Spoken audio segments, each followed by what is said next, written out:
Yep. Voilà, nous sommes là à l'entrée du musée du n'importe quoi. Elle nous attend. Des portes de l'enfer. Pas de la porte. Pas au pas de l'enfer, des portes de l'enfer. Vous l'avez compris.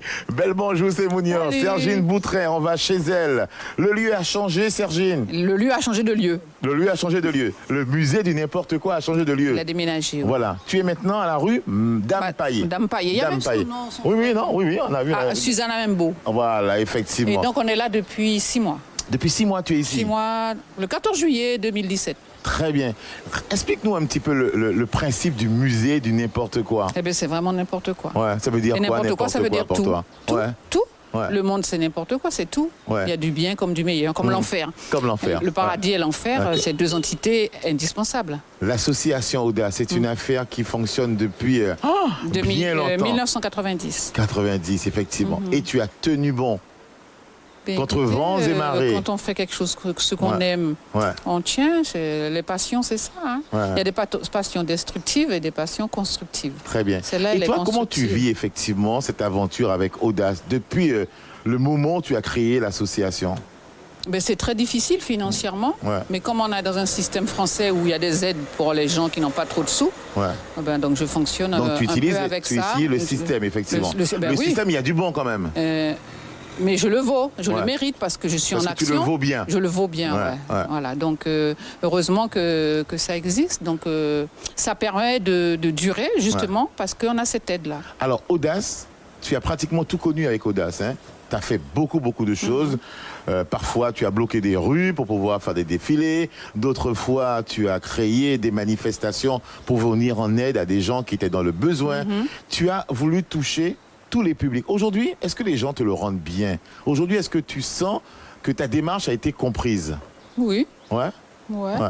Quelle a été pour toi la plus belle réussite d'Audace? À part le fait d'avoir osé. Ce lieu, c'est la plus belle réussite, j'ai pas... Non, 80% des choses ont été intéressantes, constructives. Non, c'est bien, je suis contente en gros. Voilà. C'est vrai que la population de Guyane n'est pas assez importante pour que ça soit mieux. Cayenne change, ça devient... Ça change de physionomie. Il y a une population très pauvre qui s'est installée sur Cayenne. Les gens qui avaient un peu plus de sous sont allés ailleurs.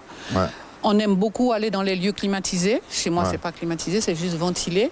On fait ses courses entre midi et 2. Moi, entre midi et 2, je fais la sieste. Ah ouais, c'est vrai. Je suis une siesteuse. Hein. Et c'est vrai que les gens bougent beaucoup dans les grandes surfaces. Donc, ça a tué un peu la ville. La ville. On t'avait collé, ou on t'a collé jusqu'à aujourd'hui, une réputation de râleuse.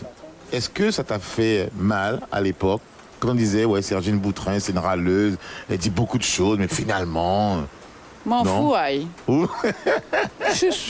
Écoute, il y a toutes sortes d'individus sur Terre. Tu as des râleurs, tu as des crétins. Il faut composer avec. Voilà, ils ne peuvent pas disparaître. C'est comme un chaînon. Tu as le chaînon manquant, tu as le chaînon... En fait, moi, je fais partie d'une chaîne, donc... Les gens ils disent ce qu'ils veulent. Ce qu'ils veulent.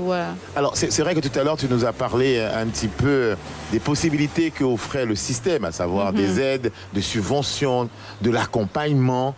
Mais est-ce qu'à un moment donné, tu t'es senti essoufflé parce qu'une aide n'est pas arrivée à temps? Parce qu'en même temps, Sergine Boutrin, elle boit, elle mange, elle va au ciné, elle fait plein de choses aussi. Il faut bien qu'il y ait... Oui, mais comment tu fais? J'ai une famille extraordinaire. J'ai ma mère, j'ai ma fille, j'ai ma soeur, j'ai des gens qui... Il y a plein de gens qui me donnent des coups de main. On a beaucoup de dons quand même. Les gens me croisent dans la rue et capable de dire, mais tiens, mettez 20 €, on encaisse Audace. Donc tu vois, tu peux pas te plaindre quand tu as ce... Quand tu as cette... Comment t'expliquer ça? On me dit souvent pour la persévérance, d'insister... Non, je trouve cette solidarité c'était le mot que je cherchais. Donc, ce coup de main permanent. À ça même. Voilà, effectivement. On l'emmène à Véro. C'est quand même omniprésent. Voilà. Alors, je dois remarquer quelque chose qui est important quand même, c'est que là, tu as la rue. La rue des musées. Voilà, il y a beaucoup de monde qui a passé. Oui. C'est important. C'est mon cas rentrer naturellement. Il y a des curieux. Ils sont intrigués par tout ce qu'on a marqué sur le mur. Oui, quand même. Alors, c'est vrai que ça fait maintenant 5 minutes que nous sommes devant chez toi. Tu ne nous as pas encore invités à rentrer. On se dit pourquoi est-ce qu'il faut un droit d'entrée? Parce que c'est selon l'humeur. Oui, c'est 99. C'est vrai. Donc, alors, quelle est ton humeur aujourd'hui? Le droit d'entrée, c'est 99 centimes d'euros. D'accord. Voilà. Oui. Non, mais autres peuvent rentrer. Très bien. Quelle est ton humeur aujourd'hui? Ça va. Hier, c'était moins bien. Aujourd'hui, c'est bien. Donc, des fois, le musée est fermé. Ah ben oui. Ou il peut être ouvert, mais tu n'acceptes pas que les gens y pénètrent. Non, c'est très rare, je ne fais pas ça, ça ne se fait pas. Non, non, okay. non. J'essaie de respecter quand même les horaires qui sont marqués, mais on fait des nocturnes aussi. Ouais, oui. On fait des nocturnes, on fait des petits concerts, des petits repas, des petites choses. Avec des groupes qui viennent jouer, tu vois, des guitares-voix. Le prochain, c'est Cannelle. D'accord. Ah, très bien, tu nous diras quand et on passera faire un tour. On peut rentrer maintenant, Madame Boutrin? Bien sûr. Oh, ben écoutez, voilà, allons-y, on va aller découvrir le musée du n'importe quoi. J'y suis. Je suis content de voir qu'il y a de tout. Il y a de la musique, il y a des vêtements, il y a des tableaux. Qu'est-ce qu'on peut trouver encore? Des masques. Des masques aussi. Mais oui, c'est d'époque et tout ça. Sergine. Des savons à la Wara. Des savons à la... Ah, c'est bien. Sergine, alors ça, ce sont des dons ou bien c'est des choses que tu vas chercher? D'ailleurs, tu puises où? Tu puises où toutes les choses, tous les trésors que l'on trouve ici? Ici et ailleurs. Ça, ce sont des tableaux d'artistes d'ici. Hein. D'ici, ouais. Voilà. Ah ouais, Cannes, que je connais bien, qui est à Rémy-en-Joly. Ouais, mais ça a été revisité. C'est un tableau finalement qu'on a fait à 3 mains. À 3 mains. Il y a Sylvie Vauton qui a travaillé dessus, il y a moi et il y a Cannes. Très bien. Et ce musée, alors les gens y viennent pour faire quoi? Pour découvrir, pour acheter, pour chercher, pour tout. Voilà. Acheter, regarder, on peut consulter. Il y a beaucoup de bouquins, par exemple, que je ne vends pas. J'ai une petite bibliothèque sur des livres spécialisés sur la Guyane. Je ne les vends pas.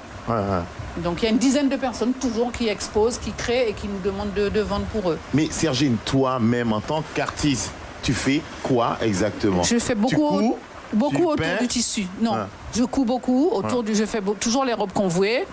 Et des fois j'ai des idées que j'arrive pas à faire, donc je les donne à faire. Très bien. Non mais voilà, hein. Ouais, le musée du n'importe quoi. Regardez ça un peu. C'est extraordinaire. On détourne beaucoup. Moi j'aime beaucoup le sac. Vous avez vu le sac un peu? Voilà, ça c'est avec moi. 2,33 tours. Voilà, 2,33 tours. 2,33 tours. Et elle en a fait un sac. Ça tendance à disparaître. C'était quel groupe ça? Ça je sais pas. Narada Michael Walden. Ah ouais, c'est en général bon c'est beaucoup de vinyles de musique classique.